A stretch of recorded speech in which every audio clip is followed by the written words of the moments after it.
I want to bring up to the stage Rob Shallenberger. Well, I am excited to be here with you tonight. What an incredible group of leaders. The need has never been larger for great leaders than it is right now. Why can certain people lead a team and get outstanding results while others don't seem to be able to figure it out? And so we've interviewed hundreds of people, read countless biographies. And you know what's interesting? As we started interviewing these people and asking, what made you great as a leader? And there was this real pattern that developed. And this is where we discovered the 12 principles of highly successful leaders. And when you apply these 12 principles, the results are predictable. When you bring these into a team, success follows every single time. Success is a mindset and what? A skill set. Zach Lovinger attended our Breakthrough Leadership Conference. He was averaging 4 closes per day. We challenged him to go to 8. So he called us 3 months later and he said, I cannot believe this. Even myself, I'm amazed at this. I've been averaging 12 closes per day.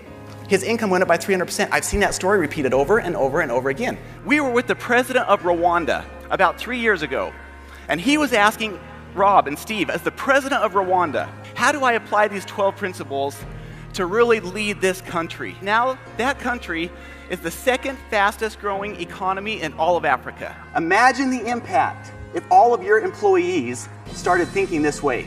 I, as the receptionist, how do I take my job and make it better? As a sales rep, how do I take my job and make it better? What would be the impact? Now, here's one of the questions I get asked, and that is, can this be taught and learned? We all have different natural abilities, true.